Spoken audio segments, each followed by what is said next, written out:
I was counting on it. I'd like to call the July 16th meeting of the Wheaton Park District Board of Commissioners to order. Mike, please take the roll. Commissioner Vanderschaft. Here. Commissioner Schobel. Here. Commissioner Morrill. Here. Commissioner Mee. Here. Commissioner Hodgkinson. Here. Commissioner Lutke-Hans. Here. President Kelly. Here. Community input. Donna, has anybody signed up for community input? Could you please come to the podium? And could you state your name and address for us, please? Yes, my name is Rose Reed, and I live at 1690 Chelsea Court in Wheaton. Can you hear me? Thank you. Yeah, now we can. Okay. I've been a resident of Wheaton since 1980. My husband and I built a home in Stonehenge, and our children went through the Wheaton schools and were involved in all the Park District activities. And even at that time, being in a city and Park District resident was important to us. So we've always selected our residents that we were within the limits of the Park District or city. And at that time, this goes back way, Seven Gables was a field of weeds. So a lot's happened. Northside Pool and many activities on the north side most of the activities were on the north side of town. And I do want to mention that I lived here, supported, and voted for the referendum to build the community center and Rice Pool, which I think we have really benefited from those. But after Rice Pool was built, there was no way for residents to bring guests such as adult children. So over time, there were different ways that evolved on how to do this, because at first they were doing things like charging non-resident fees. So I know this has been addressed by the Park District, and at one time they had a coupon book. And the coupon book had 2 coupons for adult and 1 coupon for a child. So it's been a while since I have needed to use the guest passes to use Rice Pool. In June, I had my family here that is from the Boston area, and they don't even have swimming pool, an outdoor swimming pool where they live. So this was a real treat. But I was surprised to find that in order to purchase guest passes, and I will refer you to, I'm in the Wheaton Park District 2014 Camps and Aquatics book, and I'm on page 30. So on page 30, it says that a resident can purchase a guest book for $30, and that allows 4 admissions per book. So, okay, I think, well, this is rather expensive. So I said something to the young lady that was at the pool, and she said, well, you can buy a booklet. I said, well, what's that? Well, the next thing on page 30, there's the non-resident visit pass. For only $20 per visit, for up to 4 people, I'm reading this from your book, you can purchase a book. It's actually a 10 coupon book for $200.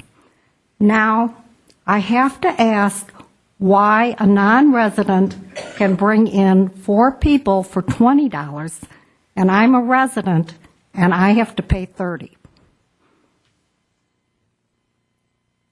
Now, what happened one time with Milton Township, we had a neighbor that complained about their taxes being too high.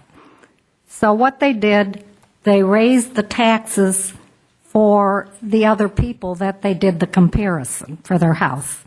Now, I would like to recommend that the resident should be able to purchase a coupon book for $20 for 4 people, which would be the same as the non-resident. That there seems to be quite a discrepancy here. So I was really very disappointed when I saw this, and I apologize, I haven't been to your meetings on a regular basis, but it prompted me to come and ask for this policy to be reviewed. Thank you. Okay, thank you.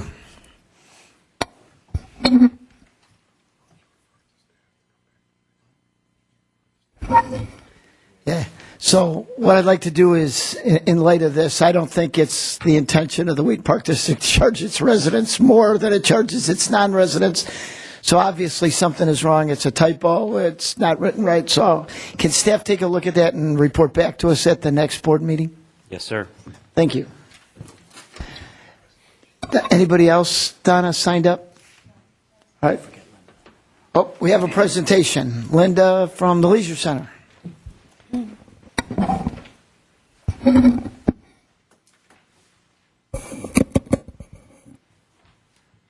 Good evening. So, Diana Ross, Michael Jackson, Smokey Robinson, Martha and the Vandellas, all these legendary artists are being featured in Motown the Musical. It's their story. We took our first group last week, 55 people, a full bus to Motown. They loved it. And Motown is closing in August, so we quickly built another trip. We had 33 people on an interest list that wanted to go see the show. So our policy, if we have 25 people that want to do a trip, we write the trip. And so that's what we've done. So you get to hear songs like My Girl, What's Going On, I Heard It Through the Grapevine, all those legendary songs, and the story of Berry Gordy.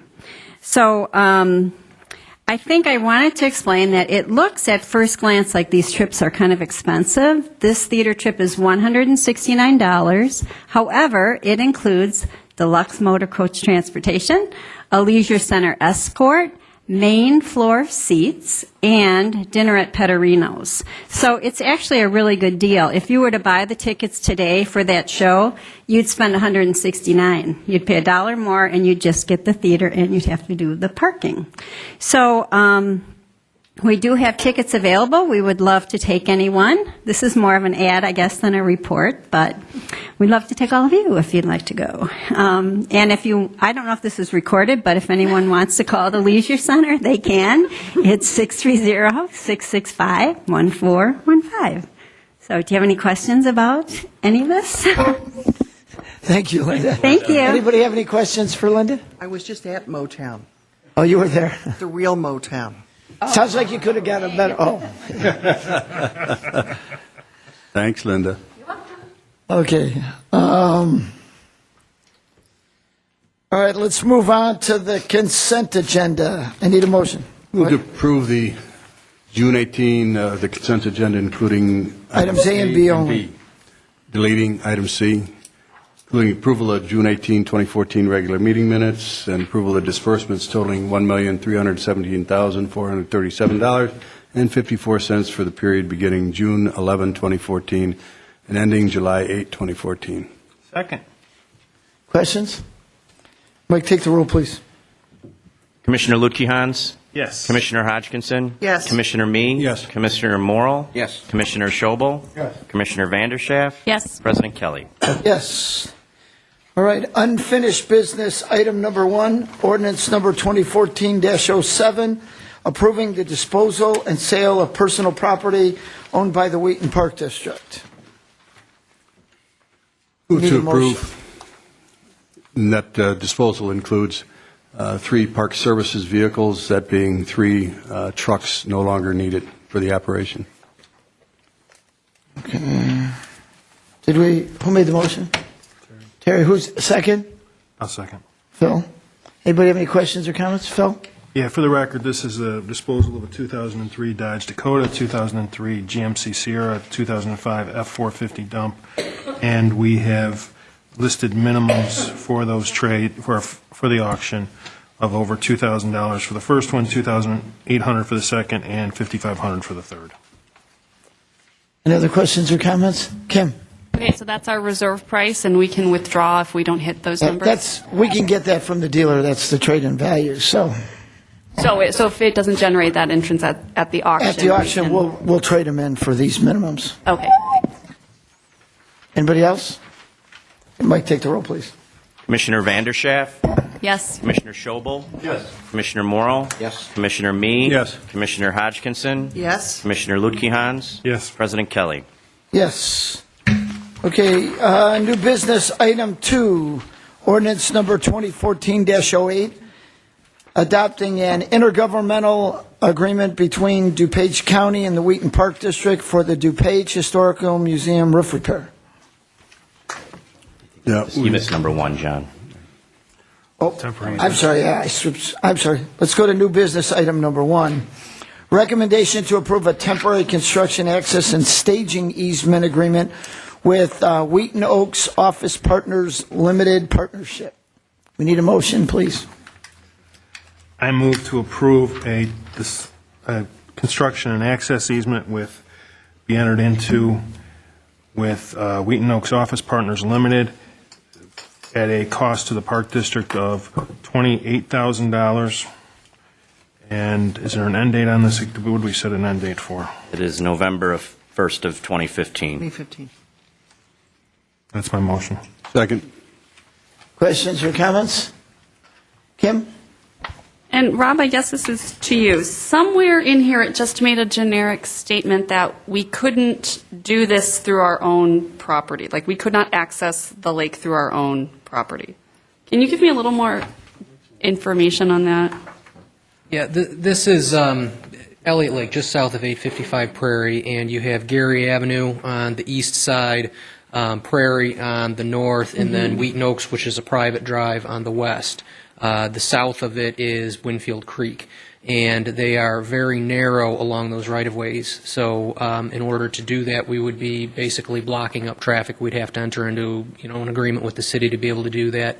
This private Okay. easement allows us to come in off of the parking lot, build a ramp down into the pond area, dewater it, and work from a combination of the shoreline and within the dewatered water lake. What does dewater mean? Taking the water Pumping out, it out? pumping it out, yeah. Okay. Okay, thank you. Anybody else? Anybody take the roll, please?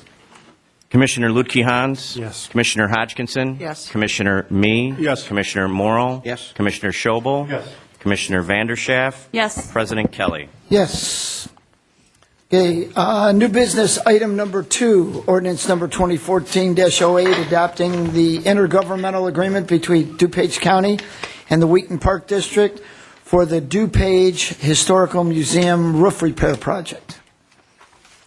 We Move need to a motion. approve that intergovernmental agreement with the project cost of $625,800 and a grant award to apply to that in the amount of $600,800 and with a museum foundation matching grant of $25,000. Second. Any questions or comments? Great job in getting that funding. Yeah. Kim? Is this you again, Rob?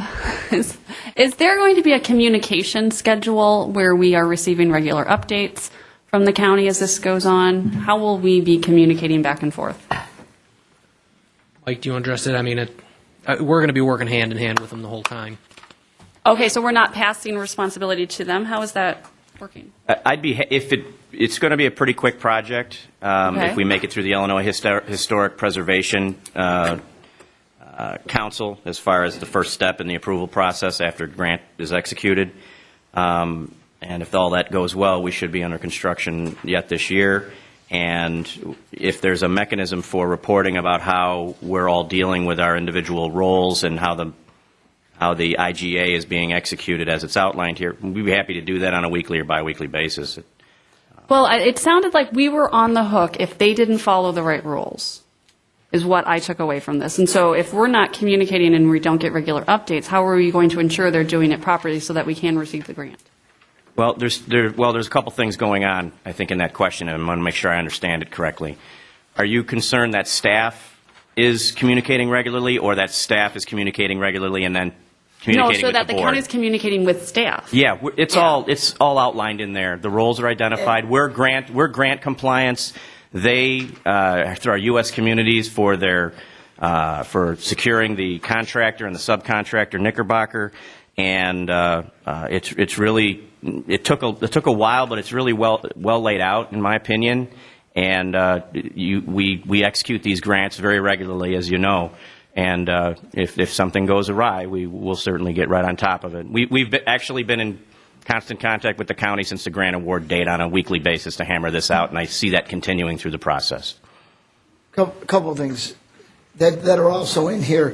It's the county's responsibility to pay 75% of the project, and because we got a grant, they're not having to do that. We're going to administer the grant, though, correct, Rob? The county is holding the contract to get the roof done, but we're going to be checking to make sure it gets done. But should this grant not go through, the county would be on the hook for 75% of the lost grant to pay for the roof. So I think they're going to want to do stuff right, too, because if we lose the grant, it's 25% to us, it's 75% to them. Okay. So I'm sure Rob's got to be talking, making sure that everything's done. But I do think we should get some type of updates like Kim's asking for to come to Buildings and Grounds and the whole board, that we're compliant with the graph, that they're using the, paying prevailing wage, all this stuff that's required to make sure that we get this grant, because we don't want to lose the 150, and I'm sure they don't want to lose the 450. Well, and I assume your staff is going to be at the construction meetings. Is that correct, Rob? I guess that's the direction I would like to give you. Absolutely. We're going to be there weekly throughout the construction. entire process. Because, we just need to be notified if something's going on that's jeopardizing the grant.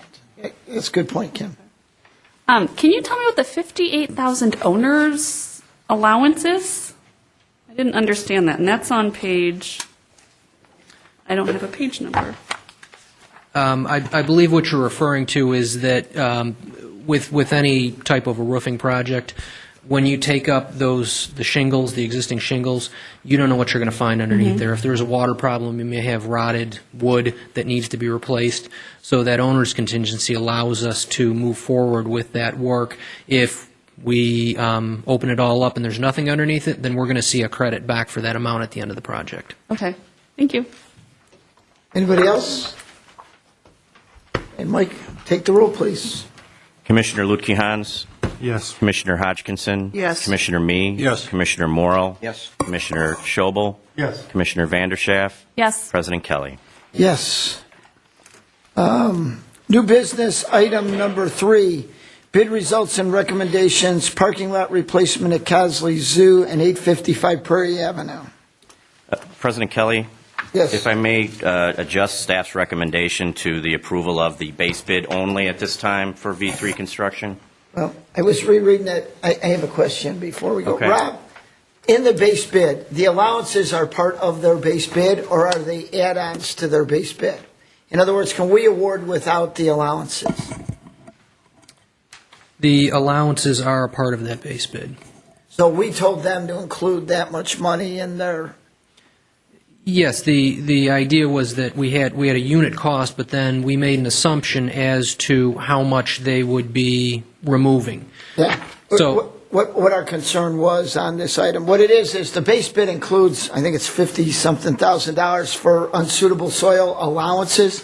So because it's in the bid, I don't want to lose control over who allows them to take out unsuitable soil. I don't want them to just do it on their own and then come back to us and say, hey, we took out $20,000 worth of unsuitable soil, we're taking it out of the allowance. So I don't care if it's in their contract, as long as it's a line item on their pay request, and they know they don't have the authorization to touch any of it without authorization in writing from us. I believe that was identified in the specifications. It's going to be like that. Double check 'Cause that. I would have preferred to not have it in and just have the board approve an amount that we would write change orders for, just to make sure it didn't accidentally get away from us. So if it's part of their base bid, I don't think we can take it out. No. We have to award based on the base bid. It's actually similar to what we just talked about with the roofs, where that allowance is in there, but if it's not I utilized... know, but the county's it's holding that contract, we're not, so. We're going to bird dog it real carefully, John, and make sure that we're out there when they're doing the proof rolls and making sure everything Yeah, is so we're just going to want, but paid that we need to I want to make sure that, Buildings and Grounds is involved before the decision is made to take out, a foot or something like that. I want the engineer to get back to us and say, hey, here's why, and this is what we recommend we're taking out. We have unit costs, correct? That's correct. Okay, That's the way it'll occur. all right. You okay with that? Everybody okay with letting the contract? All right. Let's go ahead. We need a motion. What are we doing about alternate two? I don't think we want, We're we keeping- don't want either alternate. We're keeping the alternates out of it, and I'm just confused, Mike, because we've got a recommendation for 458.6, right? Right. So, Well, that's because the alternate two isn't a recommendation. Right. So, We're not going to alternate two? No, we're not taking either alternate. The allowances are including in that base bid number. The alternates were on top of the base bid, which had already included the allowances.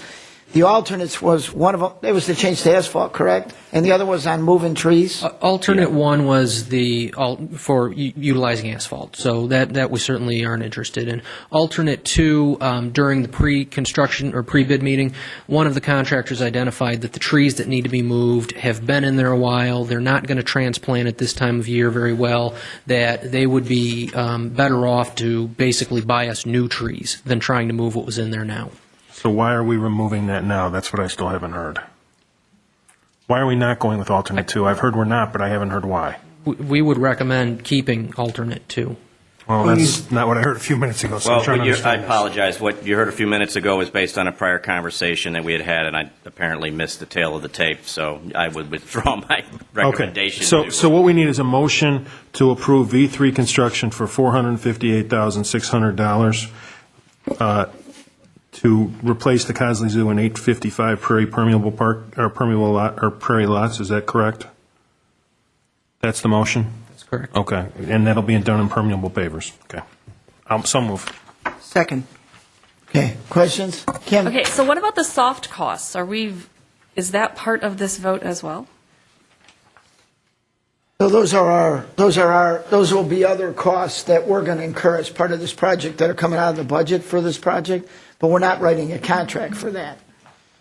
You know, we've already hired, the engineering's done by ERA because the job's out for bid, right? That's right. 26? We heard them last year. The only thing that's new in here is that $2,400 for additional construction observation. We'll come back to you for that. Can you tell me a little bit more about that? Sure.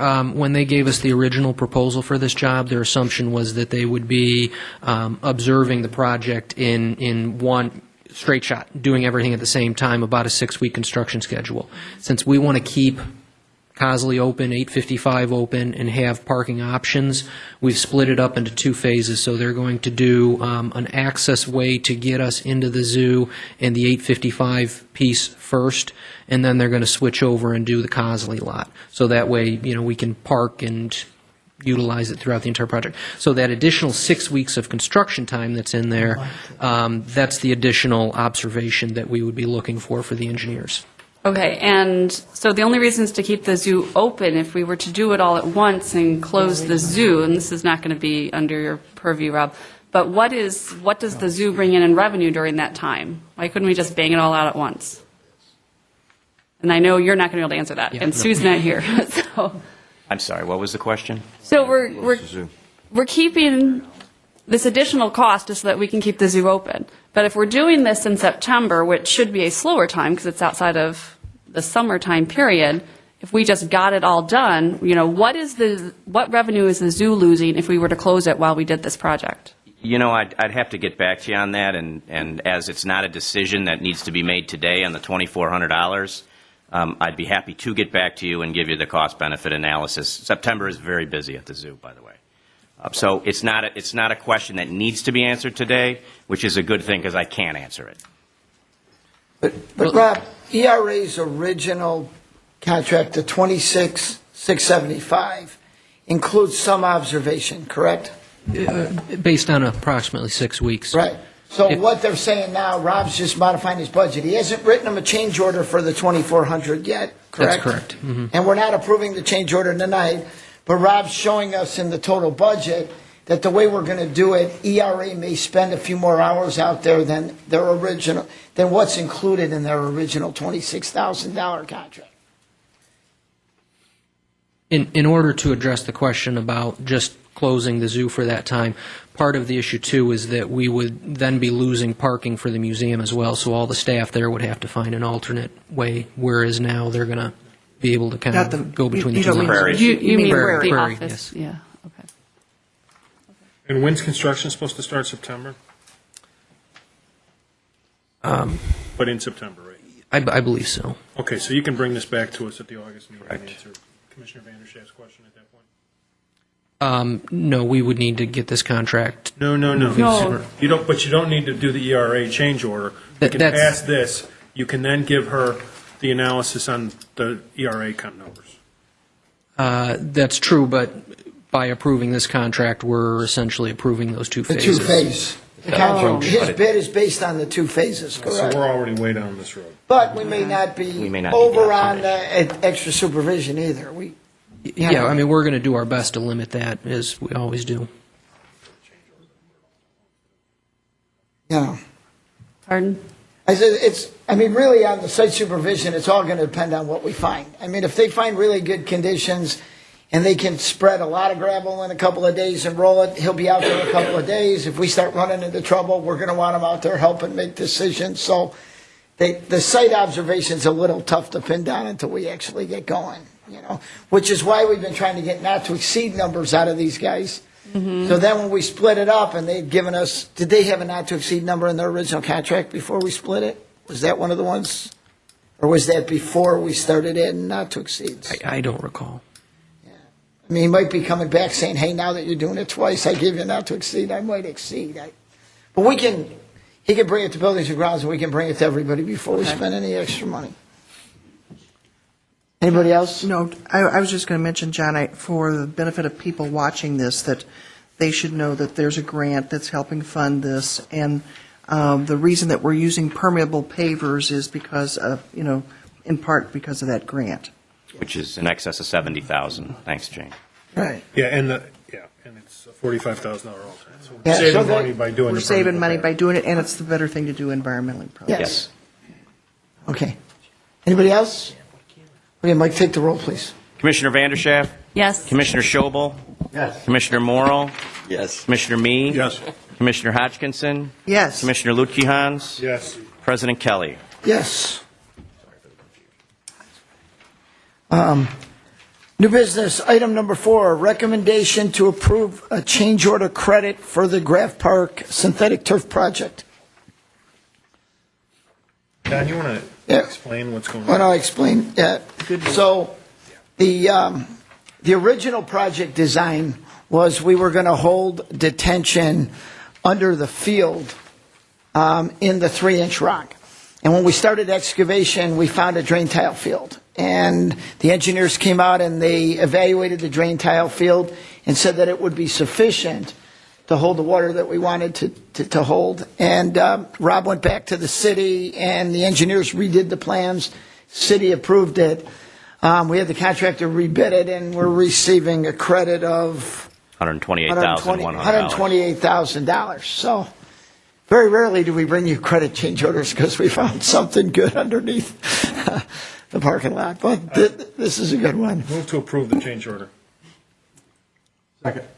Any other questions or comments?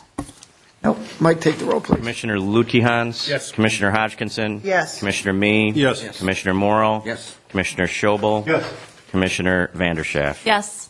Thank you. Okay. New business, item number 5.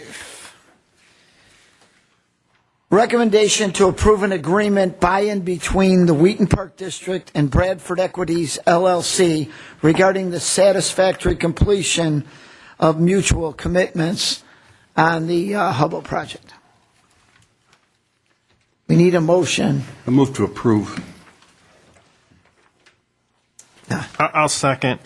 Again, we probably need to, Now, why don't you explain this one? thanks. Can I take a crack at it, or is that Please, not feel free. appropriate? No, feel free. Okay. I'm happy to sit on my rear and listen. At the end of the day, the final purchase price for the property where we rehab the gymnasiums at the old Wheaton Central, old Hubble, included some final work. If you recall, there was a third amended purchase and sale agreement where Exhibit G was amended and added approximately $45,000 of cost to the purchase price from Bradford. As we near completion, through coordinating our efforts with Bradford and the planning department. We have a number of items that Bradford owes us to complete, such as seal coating all the parking lots and the roadway that was constructed, as well as some other minor issues. We have not paid that $45,074.02. The value of the credits for the work that they did not accomplish for one reason or another. For example, the seeding of the Gateway Gardens property was one of those that we ended up doing, so they received a credit which is being passed on to us, and that was a matter of timing and so forth. At the end of the day, we will pay Bradford upon completion of the outstanding items and including the credits to our original addition to the purchase price. We will be in for another $29,574.02. And we felt it appropriate to just memorialize through this agreement all of the work that yet remains to be done as Bradford, after a period of time and related to items 6 and 7, will be selling the property that Mariano's in their parking lot and where our old facility sits on. So we're just making sure we're belt and suspendering all of our mutual commitments as they move forward with their sale. Yeah, this is really coming about because Bradford's flipping the property. They're flipping the property. The new owners want an estoppel certificate saying that they're not in default and everything's going forward. In order to make sure that our estoppel certificate does not bind us in any way, we're entering into a second agreement with Bradford, just to clarify that these open issues are still there, and Bradford still has to do it, and we still have ours. So that's really what's going here, and it's all being driven by the estoppel certificates that are happening in 6 and 7. And this isn't an additional $29,000. This is, he has $29,000 of the original work left to complete out of the original $45,000 worth of work, which we had already hired them to do for us. Anybody have any other questions?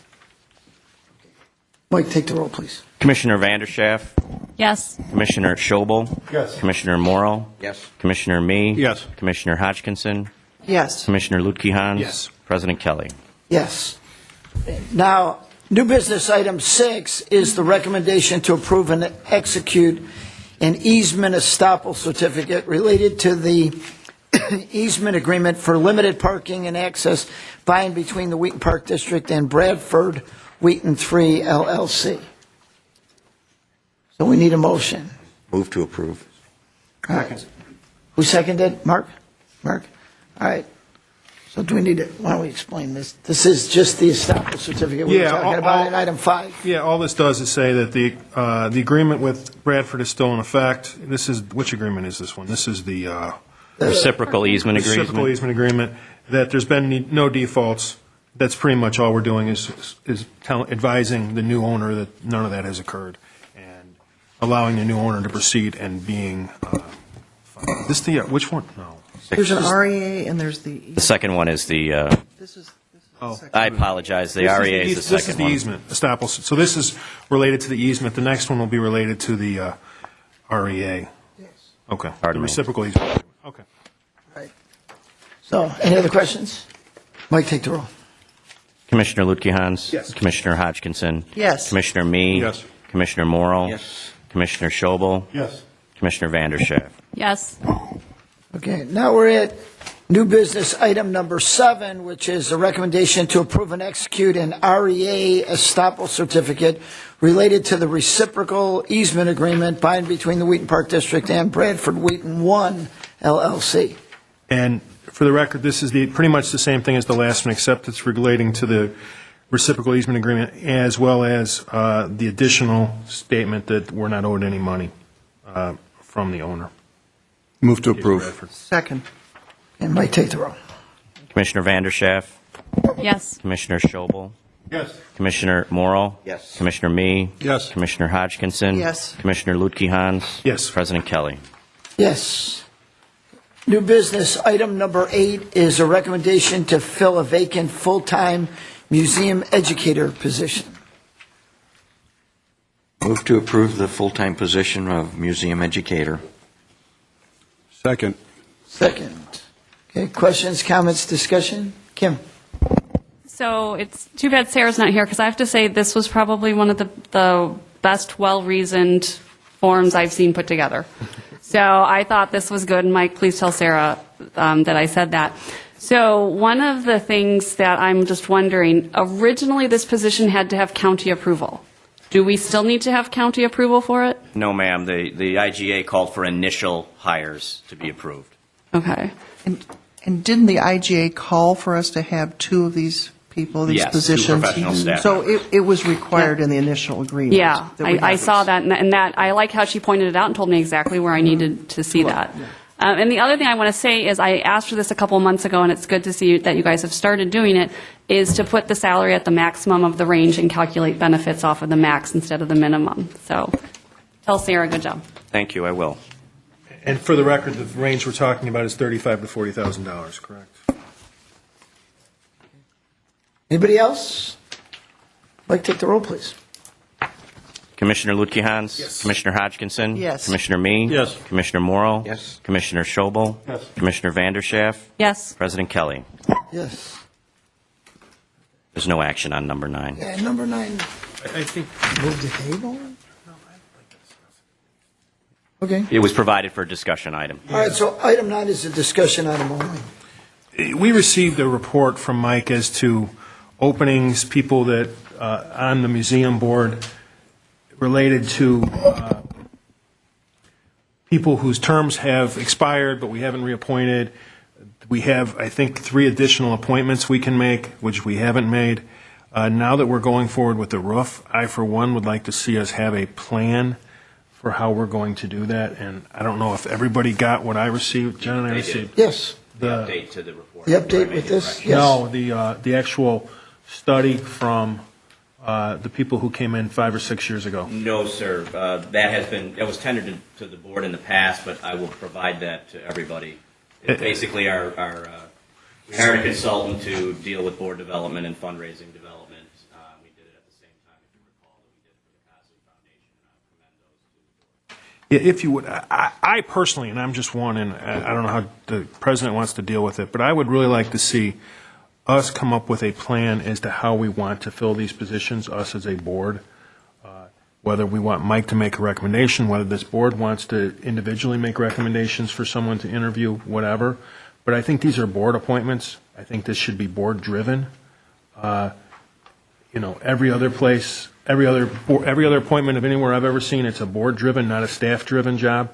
And so how we do that, however the president wants to handle that, but I think all of us are sitting here looking, this should be really a process that we're either setting the parameters or being involved in those choices and us making a decision. Because if we were appointing any other position, we wouldn't let staff decide who's going to fill a vacancy on this board for effect.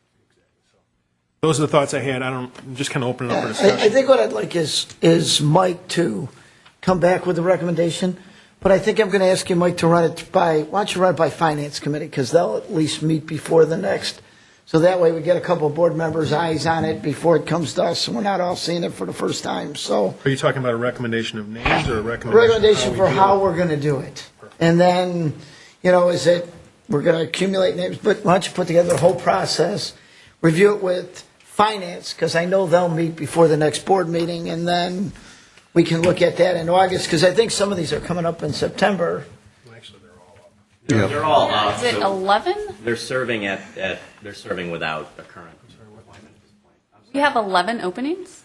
We have 3 openings on ours, and we have 2 others who are expired, who we could reappoint or not appoint, whatever we decide to do. Now, I'm not for not reappointing someone, but we alone, the Park District has 3 new members they can appoint, plus we have the 2 reappointments. Okay. And then the county can do whatever they want with their appointments.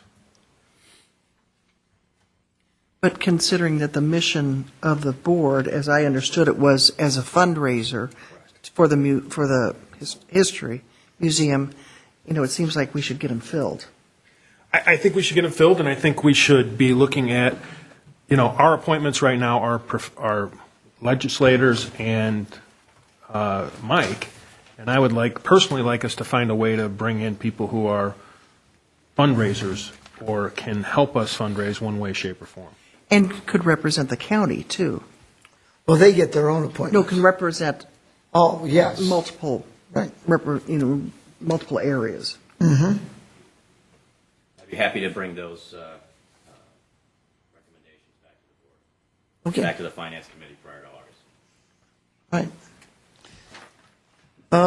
Thank you. That's it on new business. Reports from staff. I think the only one we had didn't have a big one this month, so I guess I'll just open it up to board member comment. Kim?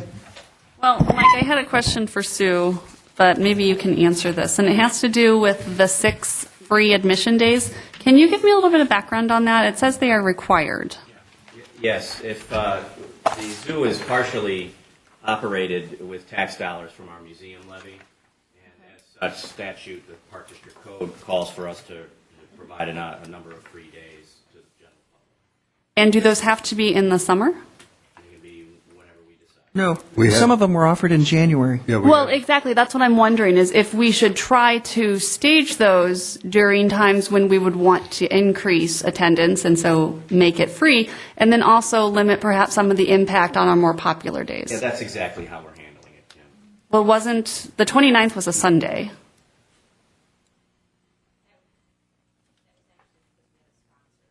Okay. Come back for a few years, and so we had to let them without their sponsorship. As background, what staff very ingeniously came up with was during these free days, we would recoup essentially the dollars we may lose through our gate, regardless, because either a foundation board member or a business would sponsor that free day. So if you see one occurring, thank you, Margie, for the reminder, during a time where you think it's busy, we're getting the money back through a sponsorship. Okay. Thank you. Mark? Yeah, I noticed you've got the Shakespeare in the Park Monday. Didn't you have an event there on Monday, Memorial Park? Shakespeare in the Park? Music. I don't know. Becky thought it was Shakespeare in the Park. Nope, she hasn't missed it. The good Okay. news is you can still take her to see Shakespeare. Or she can go with her friends, even better. Have a good time. Ray? Want to congratulate Rob Sheridan as our new athletic manager for the Park District. I had the opportunity to work with Rob years ago when he was the president of Rams football, and I've dealt with him for a number of years in athletics, and he's a great guy. Also, hope that Megan Riot is doing okay, better. She had back surgery. I hope she's doing well and will be back with us soon. Terry? First and foremost, I want to commend Mike and the staff for a great July 3rd and 4th activities. I mean, had an opportunity to be in Graff Park for the 3rd and then the fireworks, great display. And then I got an opportunity again to work with staff, during the parade, and we need more candy. I got a lot of exercise, but I need more candy. But you all did a great job. I mean, the weather was good, but, the turnout was great, and there was nothing but, accolades for, what we did. So, keep it up. Another good 4th under our belt. Wondered how we did with the Jazz Fest. Was that a success? I got a little bit of feedback from Mike. Was the winner, Mike? Yeah, we were up approximately 200 from last year. I think we were about 350 last year. We're about 550 this year in attendance. The event, once again, Mother Nature this year has been very, very kind to us. The event went off without a hitch, and everybody seemed to enjoy themselves. The music was fantastic. I don't think we have numbers yet. Oh, were you looking for a budget figure? Oh, no, Well, we just- haven't had the postmortem yet. I'm Internal. I know I was supposed to receive it, and I haven't yet, so I don't think we've gotten it yet. Brewfest looks like we're cranking it along. What's our sellout numbers? I saw our numbers of tickets so far. So what is it, Dan? And where are we at right now? About 850 right now. You think there'll be a lot of last minute because we're getting there? Cool. Okay, thank you. Thank you, Terry. I'm just looking forward to Causley and Cork tomorrow night, and would like to remind the public that there are probably plenty of openings that they can still come and see their friends out at Causley and enjoy a good time. Thanks, Jane. Okay. Anybody else? Okay. President Kelly? Yes, sir. I'll just offer a very brief thank you. I represent Wheaton Oaks Office Partners with respect to the Lake Elliott. And I want to thank the Finance Committee. I want to thank Mike for all of his hard work. We certainly put in a lot of hours putting this thing together. And I want to thank the board. You know, the public doesn't realize how much the board contributes in hours and time in life. And I thank you as a citizen for all that you're doing and for what you've done specifically with this project. So I hope it'll be very successful, like all the other projects you did. Thank you. Thanks, Joe. All right. Move to go into closed session for the appointment, employment, compensation, discipline, performance, or dismissal of specific employees under 5 ILCS 120/2 (1). Second. Will we come out of executive session and make a... Mike, take the roll. Commissioner Vanderschaft? Yes. Commissioner Schobel? Yes. Commissioner Morrill? Yes. Commissioner Mee? Yes. Commissioner Hodgkinson? Yes. Commissioner Lutke-Hans? Yes. President Kelly? Yes. How are you going?